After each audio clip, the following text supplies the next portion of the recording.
There is no true joy in conforming. But not everyone has what it takes to be different. Introducing a crossover coupe for those who have what it takes to break free. The all-new Infiniti QX55 with a dramatic style that defies expectations and turns heads. The Infiniti QX55. Lead the way. Let the world catch up.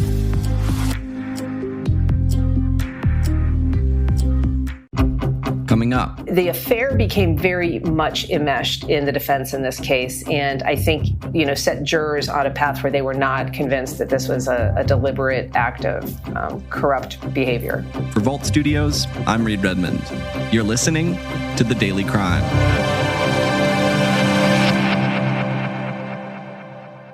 The fate of a former sheriff now in the hands of a jury. Deliberations are underway in the criminal trial of Darryl Daniels, Clay County's former top law enforcement Last month, a controversial former sheriff was on trial in Florida. Although the former sheriff is accused of committing crimes in his official capacity, it all stems from this affair. Darryl Daniels was arrested in 2020 and charged with multiple crimes after allegedly having his mistress arrested for stalking in 2019. At least that's what investigators say. Daniels himself denies that he ever asked deputies to arrest his girlfriend. His defense insisted the trial was a witch hunt and tells jurors a deleted Google account was not an attempt to hide information from investigators, but from his wife to save his marriage.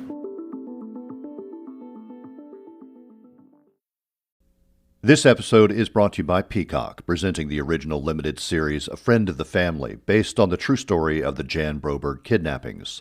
From Nick Antosca, executive producer of The Act and Candy, and Eliza Hittman, director of Never, Rarely, Sometimes, Always, comes a dark and compelling look at the harrowing story through a new lens. A Friend of the Family explores beyond existing coverage of the notorious abductions and paints a creatively ambitious, highly nuanced portrait of a family who survived the unimaginable. Produced alongside Jan Broberg herself and her mother Marianne, the series stars Anna Paquin, Jake Lacey, Colin Hanks, Leo Tipton, and McKenna Grace. A Friend of the Family is streaming October 6th, only on Peacock. Anne Schindler is joining us from Florida, where she's been covering the trial of an ex-sheriff for local news station FirstCoastNews in Jacksonville. Anne, thanks for being here. Hey, thank you for having me.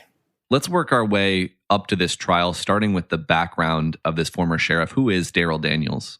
Darryl Daniels is a one-term sheriff in Clay County, Florida. He was unique, if not the only black sheriff at the time when he was elected. He wasn't the first in Florida, but Florida has had only a handful of black sheriffs. He's a Republican. He was a very kind of flashy sheriff. He earned a reputation for sort of being camera friendly. He used to host these sessions where you could meet with the sheriff and have coffee. In fact, the local coffee shop even had like a brew that they named after the sheriff. Today, during Coffee with a Cup, the new Sheriff's Blend premiered at Urban Bean Coffee House in Orange Park. It's a fitting name since Clay County Sheriff Darryl Daniels, he's known for often having a cup of joe in his hand. He says that this is another way to promote community outreach in the area. Engaging the community in positive settings on a reoccurring basis and giving them a voice to be able to speak to some of the things that concern them. It quells their concerns about the fear of crime. He was very much a kind of big presence, a big kind of boisterous, friendly, engaging, collegial kind of guy. The series of events then at the center of this recent trial stem from Daniels' time as director of the Duval County Jail, when he reportedly began having an affair with a subordinate. Tell us about that. Right. So he was in his late 40s. I think he was about 48 years old, serving as the director of the jail. And he began having an affair with a 21-year-old subordinate named Sierra Smith. That was the start of a many years long affair that continued right up until the incident that kind of began this criminal investigation, which was in 2019. It was on and off. She got married, she moved away, but came back, and they sort of always resumed this intimate relationship. And an investigation began initially into Sierra Smith and some conduct complaints that she had working for the Jacksonville Sheriff's Office as a correctional officer. And in the context of that investigation, they discovered this affair. There was questions that had emerged about whether they were having any inappropriate conduct in the workplace or in the office, his office. None of that was substantiated per se, but it did, bring into the fact that the sheriff of Clay County at this point now was having an affair, had this affair, and that was going to be coming out publicly. In 2016, Darryl Daniels was elected sheriff of Clay County, Florida. It's a few years into his term in 2019. This woman he was having an affair with, Sierra Smith, is arrested on allegations of stalking. That incident leads the Florida Department of Law Enforcement to open an investigation into Daniels. Can you walk through the details of that 2019 incident that led to this investigation? Well, concern grew out of the fact that he had called his own deputies to the scene of this incident where he said that Sierra Smith was stalking him, following him in a car, and instructed them, they say, to place her under arrest. She was detained. She was kept for a few hours. Ultimately, the sergeant and some of the other people that responded to that scene had questions about whether this was actually an appropriate arrest, and called the state attorney's office, got an opinion, released her. But then that instigated, this internal look at whether his conduct had been appropriate. So the Florida Department of Law Enforcement, which kind of oversees this, undertook the investigation, began looking at, whether the arrest was appropriate, and then a number of other things that grew out of that, including whether he had deleted some information that was on his agency-issued cell phone, became a key focus of their investigation. And in fact, that was what they concluded had happened. So he was criminally charged for 2 counts of evidence tampering and then 5 counts of lying to law enforcement. Personal and professional lives collided last year. Daniels is accused of ordering his deputies to arrest his former mistress. That sparked an investigation by the FDLE, leading to Thursday's arrest.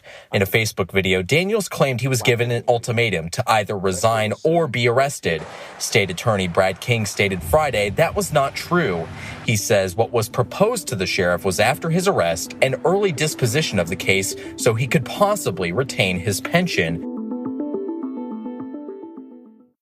Science proves your best sleep is vital to your mental, emotional, and physical health. The Sleep Number 360 smart bed senses your movements and automatically adjusts to help keep you both effortlessly comfortable. And it's temperature balancing, so you stay cool. So you're at your best for yourself and those you care about most. Life-changing sleep, only from Sleep Number. And now the Queen Sleep Number 360 C2 smart bed is only $9.99, plus special financing, only for a limited time. To learn more, go to sleepnumber.com. Special financing subject to credit approval. Minimum monthly payments required. See store for details. Do you hear that?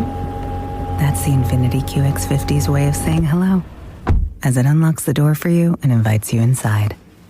Now you're comfortably sitting down and cooling down in your climate-controlled, quilted seat. Surrounded by empowering technology, you can set your drive mode and the mood. When I popped off, then you go gave me just a little bit of, baby, so cold. Darryl Daniels' trial then began on September 13th. I know you were in the courtroom for some of it. Lay out the arguments you heard in court, starting with the prosecution. What was the core argument that they laid out at trial, and what were some of the witnesses that they called to testify to try to make that case? Their case was that this was, a kind of megalomaniac sheriff that had, decided that he was all powerful in the county and not answerable to the law. And they presented their case very methodically, sort of dispassionately. And I wondered in the end if that was maybe a hindrance for them ultimately in how the case turned out. Through intimate details into Daniels' affair, which we heard in court, this included text messages read aloud and key witness testimony from the woman in the affair, prosecutors tried to prove the couple had planned to meet the day the woman was arrested. Daniels' attorneys very much tried to frame this as a personal matter, not denying the affair, but saying that any attempt that he made to discard information was done not to, hide from investigators, but to keep that information from getting to his wife. The government has done a fantastic job of proving up an affair in all of its salacious details, from money spent on Cash App, plastic surgeries, and sexting, and all of the dirty details of the affair. But none of that is criminal. This was a witch hunt from the get-go. But the investigators in the case had numerous examples of the fact that he had gone to his IT department, told them to wipe his phone, get a new phone issued to him, that there had been apps like Kik and Snapchat downloaded onto his agency phone, which is, first of all, not allowed, but second of all, which he denied when he was asked about it. He said he'd never had any apps on the phone and he'd never deleted anything from his phone. So there was a number of instances where it seemed like they had a pretty good case that he had lied, that he had not told them something that was accurate. But the affair became very much enmeshed in the defense in this case. And I think ultimately kind of confused and set jurors on a path where they were not convinced that this was a deliberate act of corrupt, behavior. That jury was handed the case after just 3 days of testimony. And you've been doing this a long time. I know sometimes you're able to get a sense of where a jury might be leaning as they begin deliberations. Maybe there are some hints and questions they're asking the judge, things like that. Was that the case here, or was it feeling pretty up in the air when they began deliberating? I didn't have a real good sense. This was a 6-member jury, which is how they are for these kinds of trials in Florida. They did not give any indication that I could see of how they were leaning. They didn't seem to make a lot of eye contact with the defendant during the case, but they certainly were attentive. But I didn't have a sense when they went out how they were going to return a verdict. But of course, it did not take them long at all to come back with a not guilty verdict. Count 1, we, the jury, find the defendant is not guilty. Count 2, we, the jury, find the defendant is not guilty.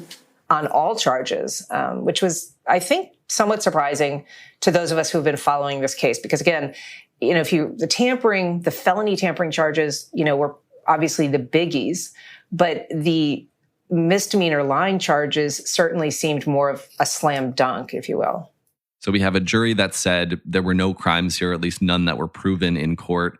Where does that leave us? You've been covering this story for years. Where are you turning your attention to now? Well, I think that, his reputation is certainly tarnished by this, but he has come out very strongly since the not guilty verdict. Former Clay County Sheriff Darryl Daniels is speaking out for being acquitted of all criminal charges against him.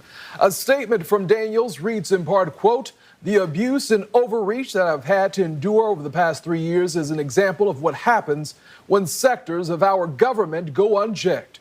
It continues, "If this abuse of power by government entities can happen to a duly elected sheriff, then it can happen to anyone." Is making every indication that he probably wants some role back in public life. He issued a statement basically aligning his persecution, as he put it, to the former president, Donald Trump, sort of saying, we're in the same boat. This is an out of control, prosecutorial environment. And saying that he, looked forward to continuing to help the people and represent the people. He didn't say any specifics, but I have no doubt that he is going to try to, retake the mantle of kind of this powerful, influential, and, ultimately sort of, he was a very popular sheriff and he was, until he was removed by the governor, he was a very popular Republican face in the state. So we'll just have to see if he's going to make his way back into the world of politics. Anne Schindler with First Coast News in Jacksonville, Florida. Thanks for sharing the story. Thank you so much for having me. And thank you, as always, for listening to this episode of The Daily Crime. We'll be right back here tomorrow. Until then, for Volt Studios, I'm Reed Redmond.